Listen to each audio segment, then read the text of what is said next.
बिस्मिल्लाहिर्रहमानिर्रहीम। शुरू करता हूँ अल्लाह के नाम से जो बहुत बड़ा मेहरबान नहायत रहने वाला है। देखती आंखों और सुनते कानों को अस्सलाम वालेकुम। बहनों, भाइयों, दोस्तों और बुजुर्गों, इस आलमी स्कॉलर सूफिया कराम की मालूमाती वीडियो में आज हम बयान कर रहे हैं सीरत हाजी हुद और उनके मकबरा की तारीख को। तो दोस्तों, बहनों, भाइयों, बुजुर्गों, हाजी हुद एक मुमताज मुसलमान बुजुर्ग थे जो हिंदुस्तान हिजरत करके इस्लाम की तबलीग के लिए वहां आबाद हुए। हाजी हुद शाम में दमिश्क के करीब खान फोर में 416 हिजरी 1025 ईस्वी में पैदा हुए। इनका नस्ब इमाम मोहम्मद बाकर के जरिए इमाम हुसैन इब्न अली रज़ी अल्लाह ताला तक पहुंचता है। इनके वालिद सुल्तान सईद अवाना स्वानी अब्दुल्ला ने ख्वाब में देखा कि इन्हें मोहम्मद सल्लल्लाहु अलैहि वसल्लम की तरफ से पैगाम मिला कि इन्हें एक नेक बेटा नसीब होगा। इसे मशवरा दिया गया कि इसका नाम हुद रखा गया। छोटी उम्र में यह हाजी हुद समरकंद के इंतजामी अमूर में माहिर थे। वो बादशाह के तौर पर तमाम फराइज के लिए पूरी ज़रा जिम्मेदारी करते थे, लेकिन इनका ज्यादा वक्त इबादत में गुजरता था।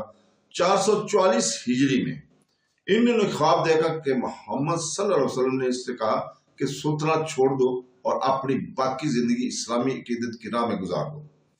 28 साल की उम्र में उन्होंने तख्त छोड़ दिया और अपने साथियों के साथ मक्का की तरफ सफर किया। वो 36 साल मक्का में रहे और 36 मरतबा हज के लिए गए, जैसा कि पीर नामा में मज़कूर है। मक्का और फिर मदीना में आपके दिन मुसलसल आबादत और रियाजत में गुजरते थे। मक़सद मोहम्मदिया में मज़कूर है कि एक दफा मदीना मुनव्वरा में रोजा रसूल के करीब हाजी हुद दरूद पाक पढ़ रहे थे कि इनके मुंह से बेसाख्ता कलमात निकले, या जद्दी। जवाब में रोजा से आवाज आई, या वलादी, मीन ए बेटा।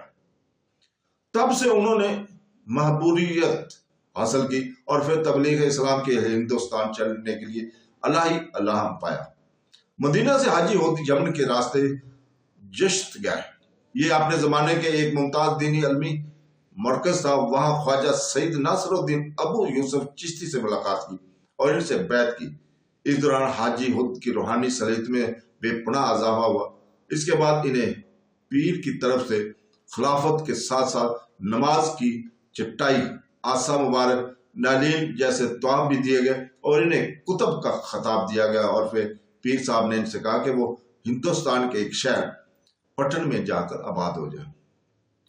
फिर वो समरकंद गए और अबू अहलाब शेर शानी कुतुब अलकाब के अलकाब हासिल किए और वहां से 200 दूसरे लोगों के साथ हिंदुस्तान की तरफ सफर किया।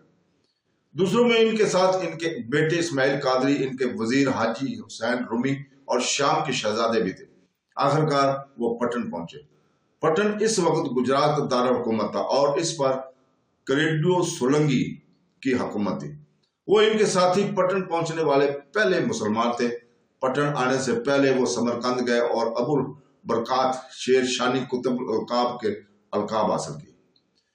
इसने एक बड़े खुले इलाके में डेरे डाले। इनके सामने एक बड़ा और मशहूर मंदिर था। मंदिर में ऐसे बुत थे जो सोने और चांदी के जखीरे के साथ कीमती हीरो और मोतियों से मजीन थे। मंदिर की हिफाजत के लिए एक शेर रखा गया था। हर शाम को इस इलाके में शेर ढले पड़ जाता था, इसलिए हर कोई गुरूब आफताब के करीब मंदिर के करीब जाने से गुरेज करता था, क्योंकि शेर इस वक्त आने वाले पर हमला कर देता था। हाजी हुद और इनके साथी असर के वक्त वहां पहुंचे। उन्होंने असर की नमाज पढ़ी और जैसे ही वो नमाज अदा हुए, शेर इनकी तरफ भागने लगा। वहां मौजूद हर कोई खौफजदा था, लेकिन हाजी हुद ने सबको यकीन दिला कि शेर सिर्फ इसके पास ही आने वाला है और वो इसे मार देगा। फिर जब शेर ने हमला किया तो हाजी हुद ने इसका जबड़ा पकड़कर जानवर को 2 टुकड़े कर दिया। मंदिर के पुजारी ये देखकर भागे। बादशाह करेंदियों के पास गए और इसे वाकया सुनाया।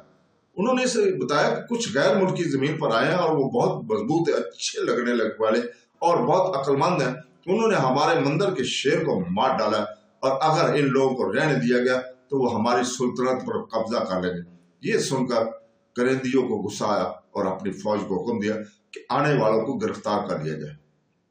जैसे ही फौजें हाजी हुद और इनके साथियों के करीब आने लगी, سپاہی زمین میں دھنسنے لگے، کچھ اپنے سینے کی طرح گہرائی میں چلے گئے۔ وہ زمین سے باہر آنے کے قابل بھی نہیں تھے اور ہار مان گئے۔ انہوں نے حاجی ہود سے مدد کی درخواست کی۔ ان کی التجا سن کر انہوں نے زمین سے فوجیوں کو رہا کرنے کو کہا۔ انہوں نے ان سے کہا کہ میں تم سے کوئی چیز لینے نہیں آیا ہوں، بلکہ تمہیں سیدھا راستہ دکھانے آیا ہوں، صراط المستقیم۔ اللہ ایک ہے اور صرف عبادت کے لائق ہے۔ حضرت محمد صلی اللہ علیہ وسلم ان کے نبی ہیں۔ یہ الفاظ اتنے مؤثر تھے کہ راجپوتوں کی پوری فوج نے اسلام قبول کر لیا۔ جب بادشاہ کرندیوں کی یہ خبر ملی تو واقعی حیران رہ گیا کہ کہا جاتا ہے کہ جس نے بھی حضور صلی اللہ علیہ وسلم کو دیکھا وہ اس کی آنکھوں میں نور دیکھ سکتا تھا، اور ایک آنکھ میں کلمہ توحید اور دوسری میں شمشیر توحید دیکھ سکتا تھا۔ وہ فوراً ان کی عقیدت مند بن کے جاتے۔ راجہ کرندیوں اسے دیکھنے وہاں پہنچے۔ حاجی ہود نے پوچھا کہ تم کس کی عبادت کرتے ہو؟ بادشاہ نے جواب دیا، ہمارا خدا اس مندر میں ہے۔ اس کے بعد وہ حاجی ہود کو مندر میں لے گئے اور اسے ہر قسم کے بت دکھائے، اور ان میں سے سب سے نمایاں اور آراستہ ان کا اصل خدا تھا۔ پھر حاجی ہود نے اس بت کی طرف انگلی سے اشارہ کیا اور کہا، تو یہ تمہارا خدا ہے۔ یہ کہتے ہی بت زمین پر گرا اور ٹکڑے ٹکڑے ہو گیا۔ یہ معجزہ دیکھ کر کردیوں بہت متاثر ہوا، حضور کا احترام کرنے لگا۔ اس نے انہیں پٹن میں سکونت اختیار کرنے کی اجازت دی اور اس کے لیے ہر طرح کی مدد کی اور اسلام قبول کیا، اور پٹن میں پہلی مسجد بنائی جسے مسجد کرانا کہا جاتا ہے۔ حاجی ہود 51 سال تک پٹن میں رہے۔ ان کے زیر اثر ہزاروں لوگوں نے اسلام قبول کیا۔ اس طرح انہوں نے مبلغ اعظم کا خطاب حاصل کیا۔ وہ گجرات میں اسلام پھیلانے کے لیے پیش اساتذیوں میں سے ایک ہے۔ دوسرے ہیں بابا ریان پیر سید شرف الدین محمد پری پیر، سید شہاب الدین ابن سید زہر الدین جو بلدرتیب روز سورت اور کاٹھی آباد سے ہیں۔ تو دوستو، حاجی ہود نے 15 رجب 536 ہجری 1142 عیسوی کو 117 سال کی عمر میں وفات پائی۔ ان کا مزار خان سرور کے قریب پٹن میں ہی واقع ہے۔ تو دوستو، اس کے ساتھ ہی ہم آپ سے اجازت چاہتے ہیں کل تک کے لیے۔ کل ہم اسکالر حاجی بیرام ویلی کی سیرت اور ان کے مقبرہ کی تاریخ کو بیان کریں۔ تو دوستو، کل تک کے لیے اجازت۔ اللہ حافظ۔